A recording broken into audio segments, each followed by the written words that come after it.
Before the first rooster crowed, she became human again, stepped out of the forest with her bananas, and blended into the market like a shadow.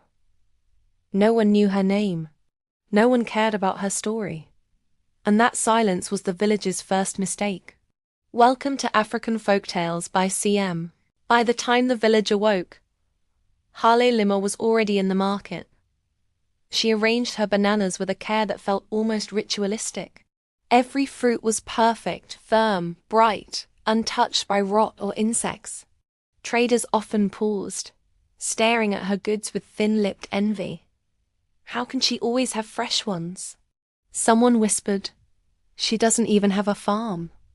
Another replied, "But look at her beauty. Maybe the gods favor her." Halima heard the gossip every day, but she never responded. She simply wiped her fruits clean and offered a soft smile to anyone who approached. Customers bought eagerly.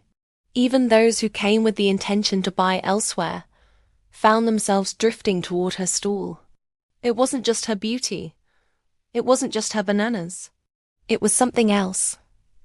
Something they couldn't name. Something that didn't belong entirely to the human world. But not everyone's attention was driven by curiosity. One man, Emma, came for reasons he never admitted out loud. Emma was a struggling farmer, lean, hard-working, always dusty from the fields. His crops grew stubbornly. His pockets were often empty. Yet every morning, without fail, he stopped at Halima's stall. Sometimes he bought one banana, sometimes he bought none. But he always found an excuse to linger. "Let me help you arrange these," he would say. Or, "The sun is strong today. Move your stall closer to the shade." Halima listened with quiet amusement. She never pushed him away. Emma respected her in a way others did not. He never questioned where she lived, never asked why she left the village before sunset, disappearing into the forest path.